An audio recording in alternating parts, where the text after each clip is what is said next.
Bienvenue à tous, welcome to Reporters. Three men have between them created a situation that has brought tension and instability and has impacted the lives of millions. And these men do so with the backing and support of the US, the UK and of France. They're the Crown Princes of Saudi Arabia and Abu Dhabi and the Emir of Qatar. Their billions purchase arms manufactured by the West. Those arms have been used in conflicts including the war in Yemen. Now, this documentary examines what makes them tick, the unprecedented crisis in their region that their rivalry has caused with threats of invasion, economic blockades and cyber attacks. And criticism of these men is practically impossible within their own states and also dangerous from the outside, as in the case of the Saudi dissident journalist Jamal Khashoggi. Princes at war in the Gulf. Let's take a look.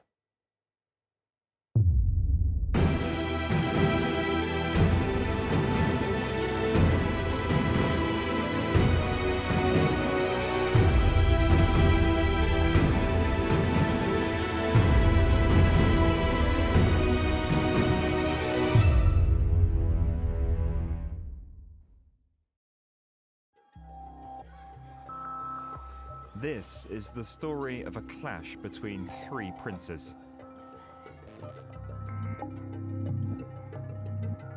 Three rulers who between 2013 and 2015 rose to power in the richest oil monarchies in the world. Saudi Arabia, Qatar, and the United Arab Emirates. A generation with unbridled ambition and dreams of shaping the future of the Arab world. These are people who think that this power is given to them forever. The rivalry between these three men has plunged the Gulf into a crisis unlike any other. At 34, Mohammed bin Salman, or MBS, is the youngest and a powerful figure in Saudi Arabia. His favorite pastime, first-person shooter video games. Mohammed bin Salman, he's someone who lives in this ulterior world where, you can control this entire game with a joystick. You are the master of death and life. I think MBS, what's remarkable about him is he shoots first, and asks questions later. Hailed as a reformer by the West, Riyadh's new strongman demonstrated his brutality as soon as he stepped into power by declaring a bloody war in Yemen. A conflict that has already claimed the lives of several tens of thousands.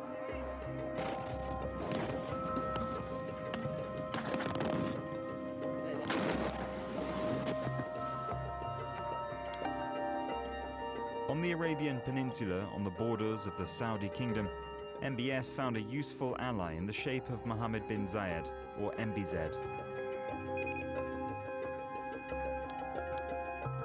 At 58 years old, the Crown Prince of Abu Dhabi rules the United Arab Emirates with an iron fist.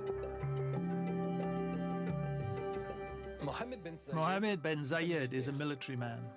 His mindset is very militaristic. He used the army as a means to gain more power.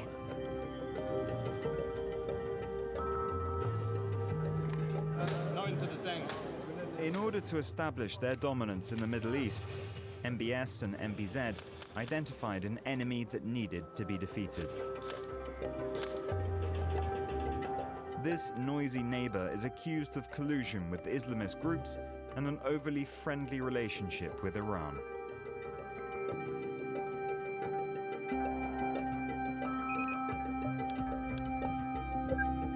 The Emir of Qatar, Tamim Al Thani's biggest mistake was to overshadow the other two. Most notably by staging the next Football World Cup in Qatar.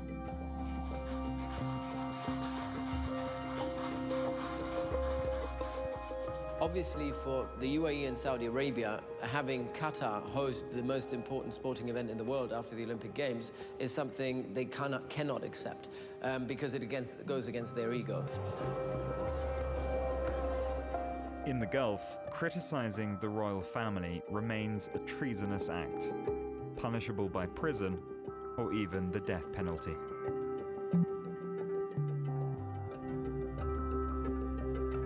Since the murder of Saudi journalist and dissident Jamal Khashoggi at the Saudi consulate in Istanbul, no one has dared risk it.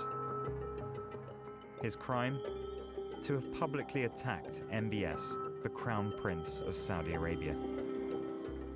Today, only foreign observers risk freely discussing these personal quarrels that spill into affairs of state and upset the delicate geopolitical balance.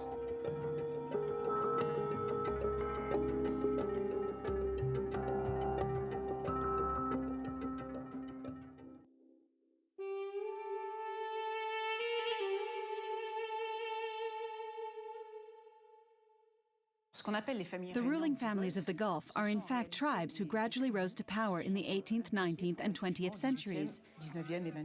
These families were living as Bedouins, an essentially nomadic existence with little other than small-scale farming and fishing. Something that all the Gulf countries have in common is the fact that up until the first oil crisis in 1973, they remained relatively poor. Change obviously came quite quickly and almost brutally, I would say.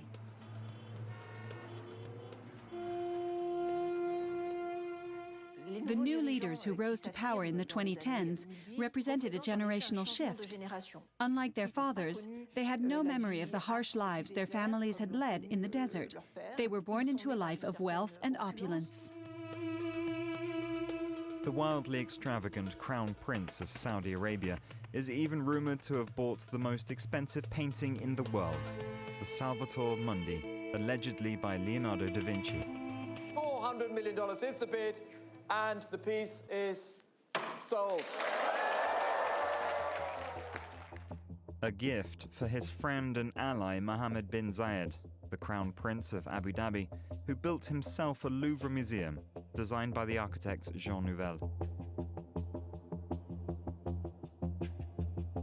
The same French architect was chosen by the royal family of Qatar to design the brand new National Museum in Doha. We are dealing with monarchs who are driven by a need for power, who have an enormous amount of hubris, that type of pride. Qatar is a tiny country, but yet so rich that it can spend vast amounts of money to attract the spotlight.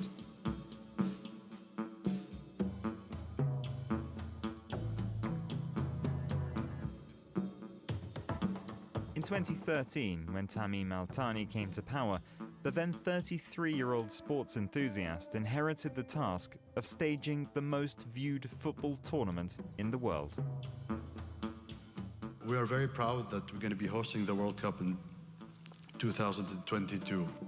This World Cup is for all the Arabs, not for Qatar. If it was for Qatar, it will not be successful. We said that this whole World Cup is for all the Arabs, and that's why we're successful. It's a big challenge.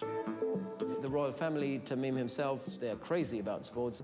Their investment at PSG in Paris, for example, is a very important part. I mean, Tamim himself goes to watch these matches because he's really drawn in. Bonjour. Allez au Qatar.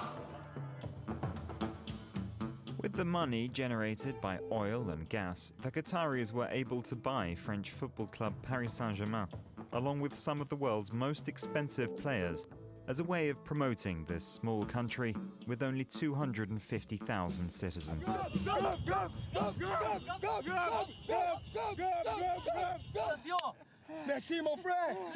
There is no talk of these investments, from the football deals to the acquisition of the World Cup, in the streets of Doha. Nobody discusses the scandals that have accompanied this sports-based diplomacy, the accusations of corruption, or the many deaths on the building sites of the World Cup stadiums. We are in another step now for Qatar. It's other level now. Something special, you know. The first Arabic country, and you know, it's Qatar. He don't have big historic like Saudi, but he's the first to take this represent for the World Cup. So all Arabi will be jealous. At the end of the last World Cup, a Saudi newspaper printed an extremely revealing headline. The 2018 World Cup is over. See you for the next one in 2026.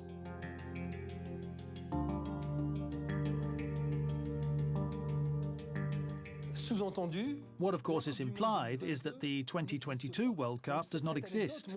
What this anecdote shows us is that the 2022 World Cup is quite hard to swallow for the Saudi and the UAE political elites. The leaders of Qatar's neighbours could no longer bear to watch matches on Qatari TV, so they decided to attack one of the symbols of Tamim Al Thani's sports economy.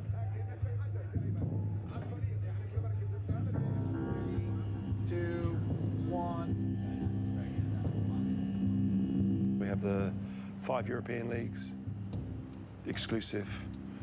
We have CAF, we have Olympics, we have UEFA, we have FIFA, the biggest sports rights portfolio of any broadcaster in the world. And all of a sudden, a ghost channel appeared. A broadcaster no one had heard of until then that's called Be Out Q. It's a mocking of the name of Be In, so it's the opposite of Be In, is Be Out. I mean, it's that simple. And they add a Q on the end to represent Qatar, so Be Out Qatar. Oh, here we go. So you'll see Be In Sports 3, our channel, 22 minutes, 32 seconds, and there's about a 6-second delay where Be Out Q takes the feed, puts its own logo on top of Be In's logo, and transmits it as though it's its own content, its own channel. You can quite see the NBA, the NFL, the Super Bowl final, every sport you can think of is being parroted. The broadcaster is claiming €1 billion in damages, and Qatar has filed a complaint with the World Trade Organization. All the leagues, all the major leagues in Europe have actually filed a complaint and said we don't want this to happen and continue, but the Saudi and Emiratis don't really care about it.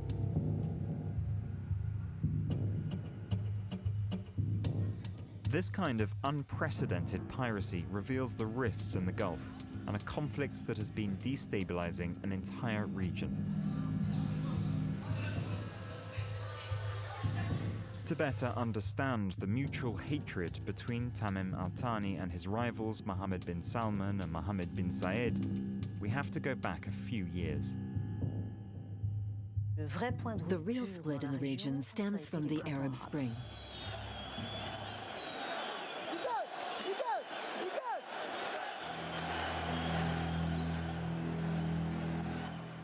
The 3 princes came to power after the start of the Arab Spring. Tamim Al Thani in 2013, Mohammed bin Zayed in 2014, and Mohammed bin Salman in 2015. All of these leaders handled the Arab Spring in a decisive way, politically speaking.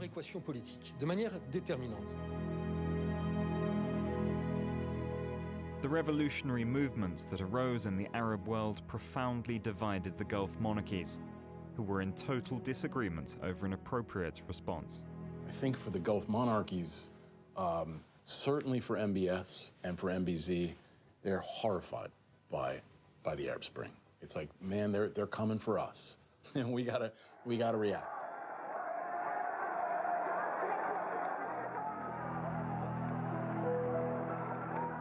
Qatar did not feel threatened by the Arab Spring, mainly because it is the smallest of the 3 countries in terms of population.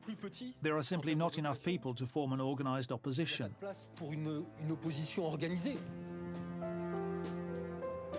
It is the least populated of the 3 countries, but also the richest.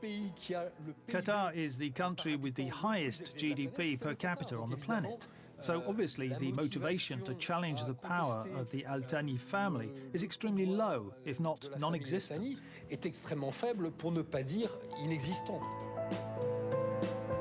Emir of Qatar and the royal family there, their reaction to the Arab Spring is very different. In some ways, it's like more sophisticated.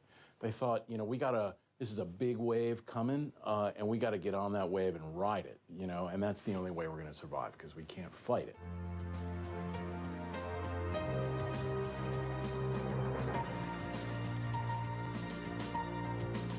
And Qatar has its own unique way of influencing the course of history. the most watched news channel in the Arab world. I think without Al Jazeera, the Arab Spring wouldn't have run as smoothly, let's put it that way. Al Jazeera is an entity that is obviously state-owned.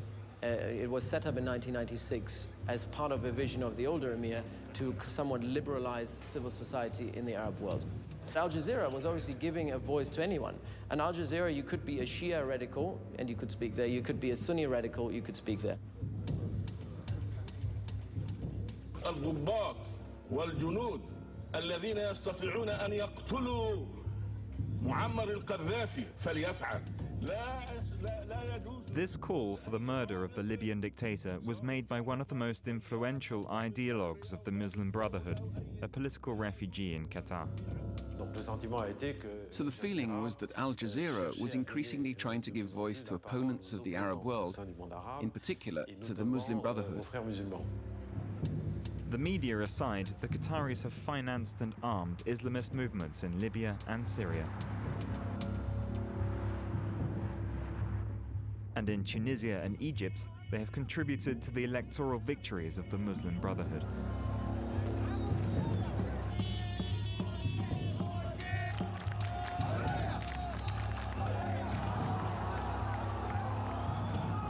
Saudis and Emiratis have seen their worst enemies gain power and will now do everything to overthrow them. I understand why Saudi Arabia and the UAE would consider this problematic, because Islamism is something, and that's very important to understand, why they frame Islamism as terrorism, is that Islamism, political Islam in the Arab world, has been the natural opposition to authoritarian rule, and particularly the Arab nationalist autocrats that we've seen emerging in the 1960s. So Islamism and controlling Islamism is something at the absolute priority for Mohammed bin Zayed, Mohammed bin Salman, because it's a force you cannot control. To get rid of the Muslim Brotherhood, the Emirates and Saudi Arabia staked everything on the return of the military. In Egypt, they support General Sisi and guarantee him financial aid. Under his command, the army organized a coup that ended in a bloodbath.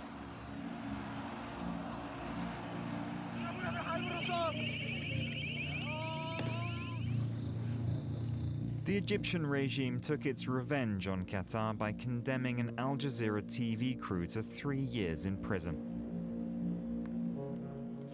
And that's how the rifts deepened on the Arabian Peninsula between Qatar on the one hand and Saudi Arabia and the United Arab Emirates on the other. When MBS and MBZ look over at Qatar, they see the Muslim Brotherhood, which they loathe with every fiber in their bodies.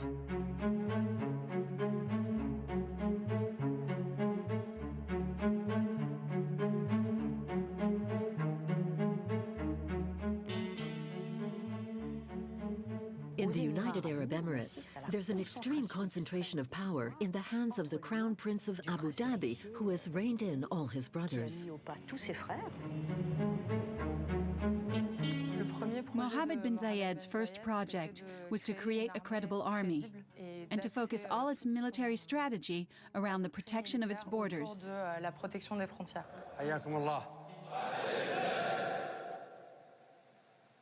أنا جدا سعيد اليوم بوجودي معاكم يا إخوان. الدول مو بلأنها 10 مليون ولا 100 مليون ولا 1000. الدول بالإرادة يا عيالي. ولا تستهينون بإرادة الرجال. Mohammed bin Zayed attended Sandhurst, the prestigious British military academy. He has a pretty warrior-like side to his personality. He's very determined. Mohammed bin Zayed organizes an exhibition every 2 years that has evolved into the biggest arms fair on the planet. This arms fair really is MBZ's baby, which is why he always goes there without fail and visits each of the stands, showing just how much he is in his element in this environment. Je vais vous présenter mon fils parce que j'ai venu avec mon fils. L'année dernière, on m'a présenté votre With his checkbook diplomacy, the Crown Prince, himself a former helicopter pilot, knows how to court Western powers.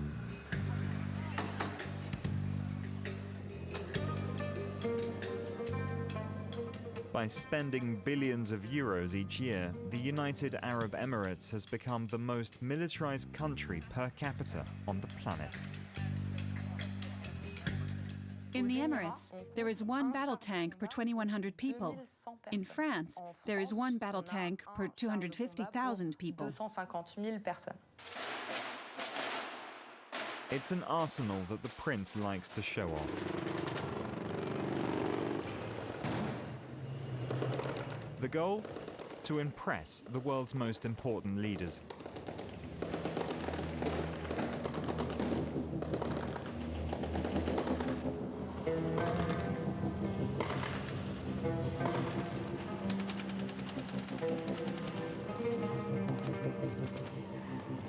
الشرق الأوسط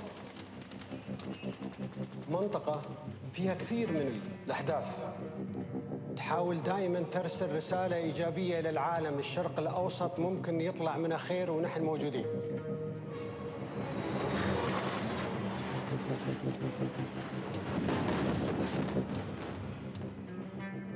Here we see the true face of MBZ as a prince who wants to extend his influence beyond the borders of his country.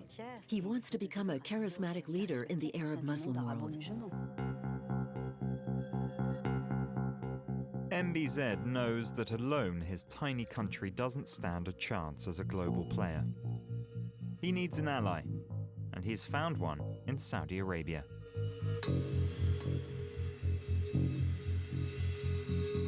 Mohammed bin Zayed saw MBS's rise to power as an amazing opportunity. An amazing opportunity because the new Saudi ruler shared the same political project as the UAE, namely an autocratic modernization.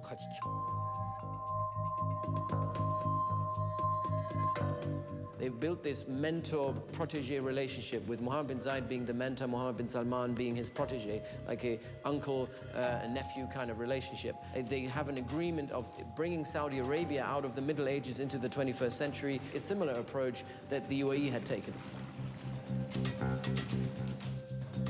Saudi Arabia has a population of 20 million citizens and depends solely on its oil exports for revenue. A resource whose supply is diminishing year after year. The country needs to diversify, and MBS is ready for the challenge.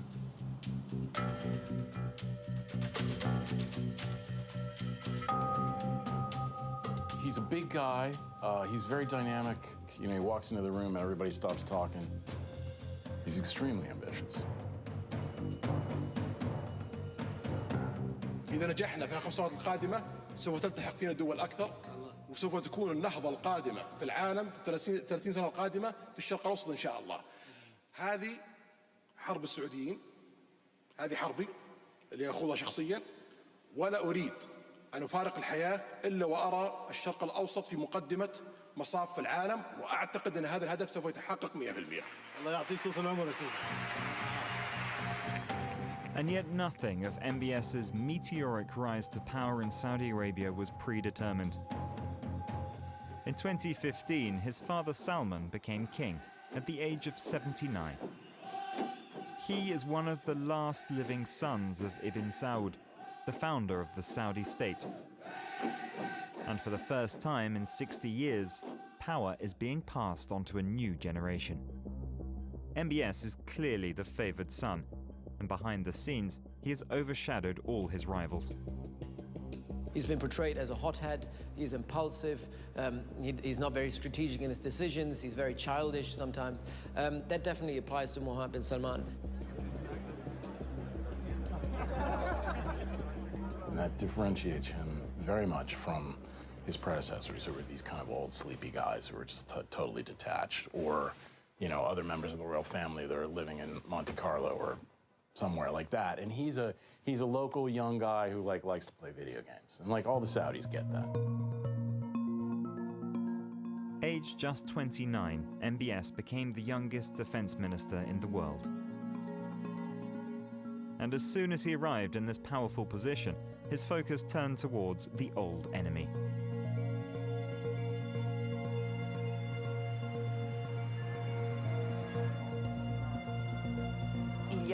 There is a very strong rivalry between Iran and Saudi Arabia, who both pose as the two great powers of the Gulf.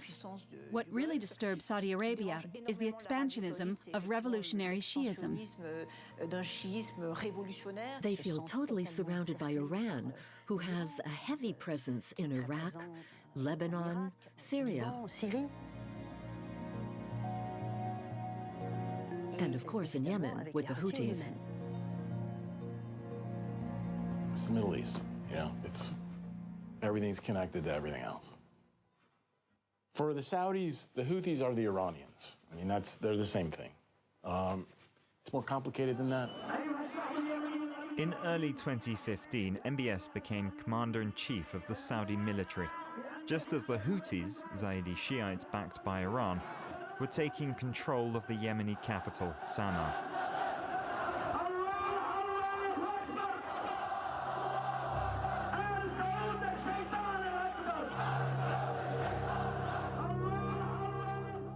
When Mohammed bin Salman decided to intervene in Yemen, the idea was to signal his arrival in power by showing that under his rule, Saudi Arabia was not a country to mess with. L'Arabie Saoudite n'est pas un pays sur les pieds duquel on marche. بلا شك انه الحرب اللي قامت ما كانت خيار بالنسبه للمملكه العربيه السعوديه، كان يعني امر لابد ان نقوم فيه، ولا بيكون السيناريو الاخر سيناريو اسوء بكثير. بدليل أن الحوثي وصالح لا زالوا عندهم أسلحة، مخزون أسلحة. نستطيع أن نجتث الحوثي وصالح في أيام قليلة.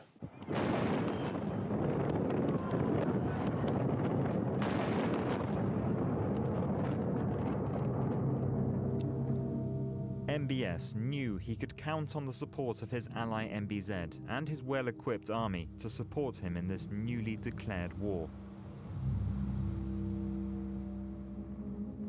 When the Emiratis went into Yemen, it was a quite impressive operation. I mean, I know it impressed a lot of people in the Pentagon. They were like, you know, wow, Emiratis went in, very impressive operation. Maybe this won't be so bad. I think that all changed very quickly.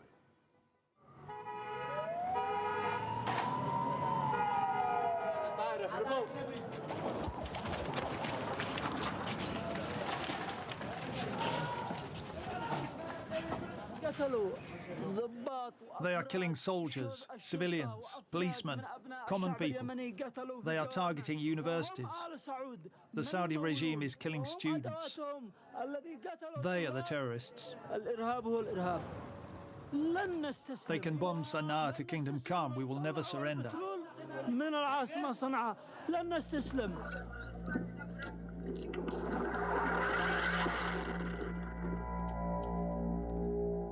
The war in Yemen is going terribly wrong. It's a massive humanitarian crisis. You have cholera, you have famine. It's a nightmare. It's a terrible mess. The Saudis and their Emirati allies are really bogged down in it. It's a bit like their Vietnam War.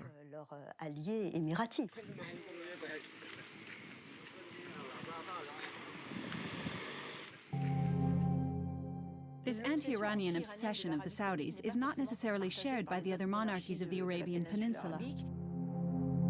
The Qataris in particular were barely involved in the Yemeni conflict.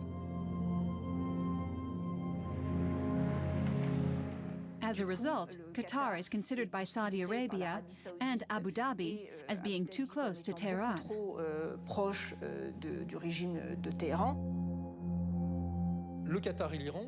Qatar and Iran share an offshore gas field in northern Qatar, in the Persian Gulf. And inevitably, this requires a form of cooperation with Iran. This means Qatar cannot afford a breakdown in relations with Iran, as it would be against their own financial interest. These disagreements over Iran added to the tensions arising from the Arab Spring. In the Gulf, Tamim al-Thani's Qatar finds itself increasingly isolated. what that has done is basically put Qatar diametrically opposed to MBS and MBZ. And so that has like set up this kind of really intense regional conflict, basically among these monarchs. And that's what we're seeing here, but that's unprecedented. And these tensions between the three princes were brought to a head as a new figure entered the fray. A very crucial element of the crisis is basically Donald Trump. He's the key figure that is the facilitator to make this crisis what it is today. There are links between Donald Trump and the pro-Saudi camp. There are economic ties. For example, we know that Donald Trump has a golf course in the United Arab Emirates.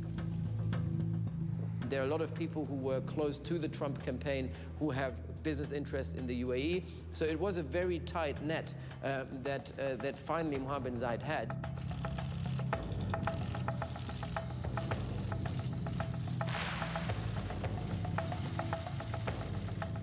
The Emiratis are very influential in Washington, as are the Saudis. But together, they work as a team in Washington. The United Arab Emirates had this rather remarkable intuition that Donald Trump was a man with a rather basic understanding of geopolitics, and that there was an opportunity for them to shape his vision of the region.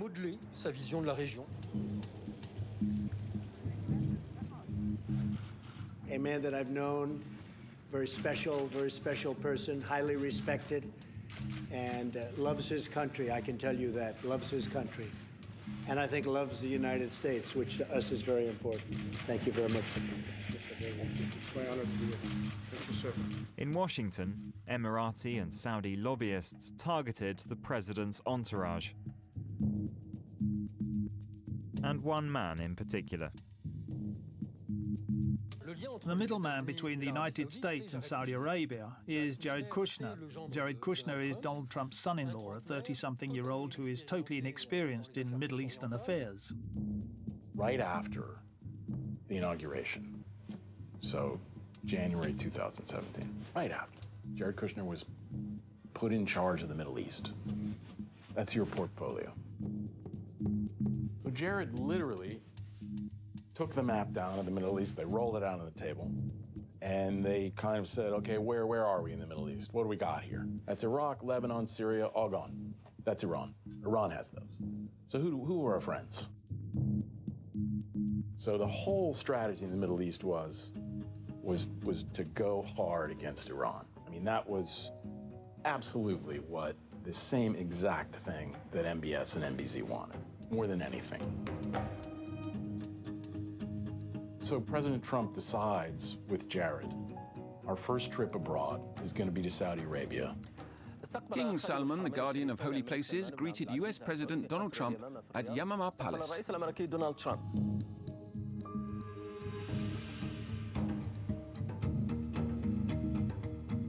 Saudis basically just, opened their checkbook and went all out. I mean, they spent something like $68 million. It was this kind of utterly grandiose. It looks like, Las Vegas.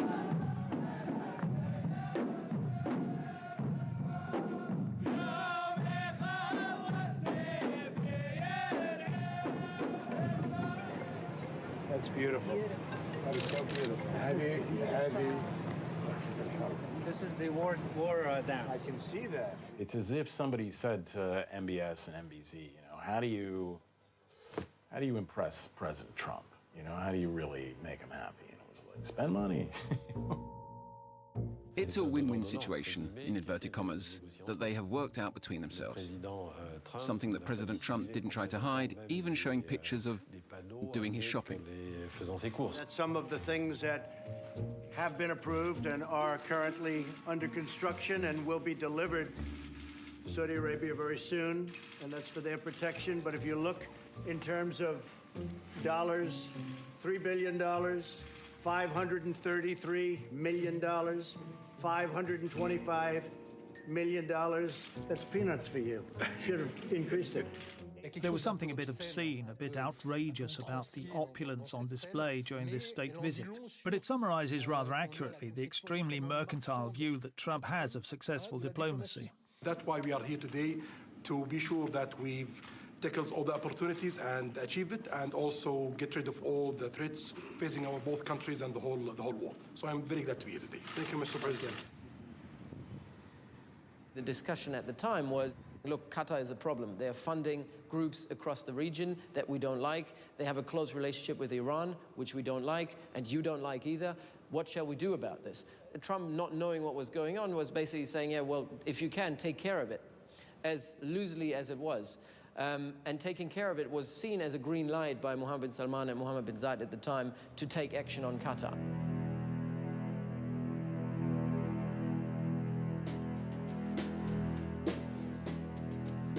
The Gulf crisis began very precisely at midnight on May 24th, 2017.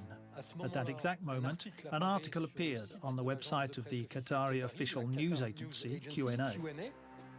The article claimed that Emir Tamim Al Thani, in a speech at a graduation ceremony for officer cadets, made remarks that went against all previous diplomatic rhetoric in the Gulf.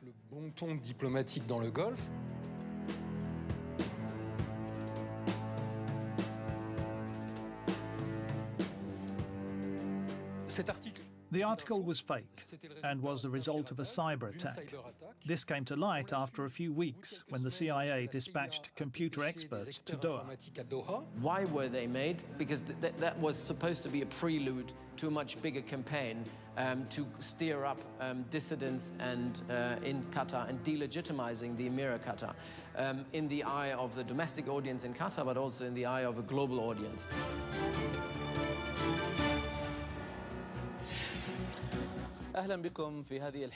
Welcome to tonight's broadcast focusing on the recent quotes from the Emir of Qatar, Sheikh Tamim Al Thani. For 2 weeks, there was constant Qatar bashing on the airwaves of pro-Saudi media. Qatar has always been the problem child of the Gulf.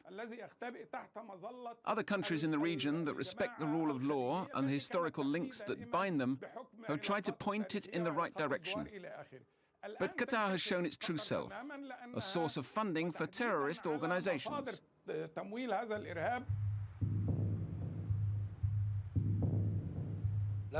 pressure was mounting, and then on June 5th, there was a complete breakdown of diplomatic and economic relations with Qatar.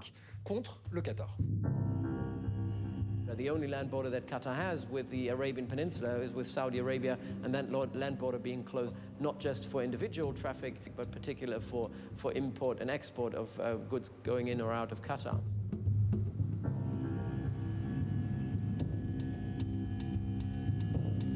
The airspace for any aircraft going into Qatar or coming from Qatar is closed in the UAE and Saudi Arabia. Any vessel heading towards Qatar or coming from Qatar is no longer allowed to dock in the UAE. When Saudi Arabia and the Emirates announced that blockade, I can tell you for sure that in the Pentagon, there were lots of fears that this was a prelude to an invasion, that these guys were going to war. The problem was that at the time, Trump strongly supported Saudi Arabia and the United Arab Emirates in these accusations. The nation of Qatar, unfortunately, has historically been a funder of terrorism at a very high level. Nations came together and spoke to me about confronting Qatar over its behavior. So we had a decision to make. Do we take the easy road, or do we finally take a hard but necessary action? These statements provoked panic within the US administration, who found out about them on live television. Secretary of State Rex Tillerson had to intervene.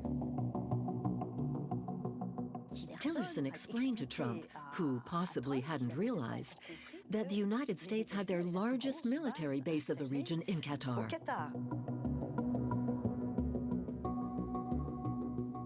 Trump at that time didn't know that Al Udeid Air Base, which is the most important air base for the US military in the entire region, all the operations in Pakistan, Afghanistan, and against ISIS are flown from there.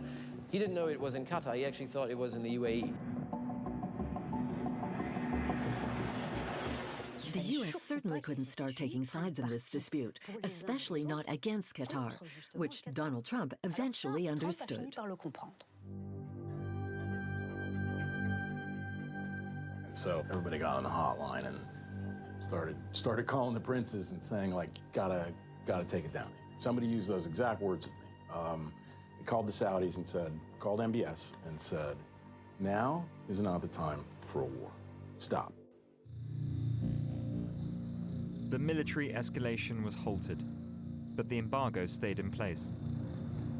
A new Cold War in the Gulf had begun. بطبيعة مجتمعنا وشعبنا وكما تعلمون الحياة في قطر تسير بشكل طبيعي منذ بداية الحصار وقد وقف الشعب القطري تلقائيا وبشكل طبيعي وعفوي دفاعا عن سيادة وطنه واستقلاله. Since the crisis, we've seen more arms deals are being signed, particularly by the countries. I think the countries have made some quite significant arms deals.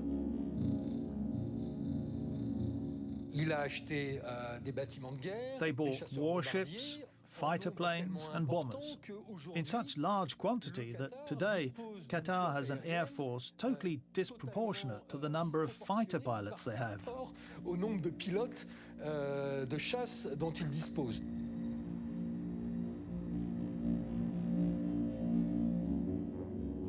Far from abdicating, Tamim al-Thani has dug in his heels. Neither the embargo nor the accusations of exploitation of workers would stop Qatar from holding the 2022 World Cup.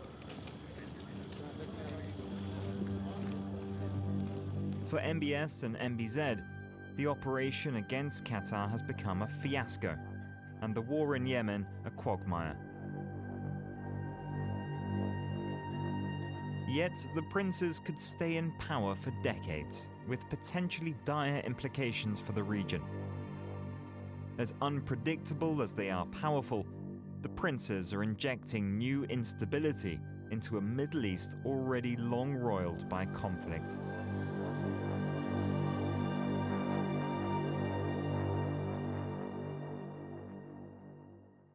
And thank you for watching. See this film again via our website www.france24.com. Until next time, a bientôt. Stay with us.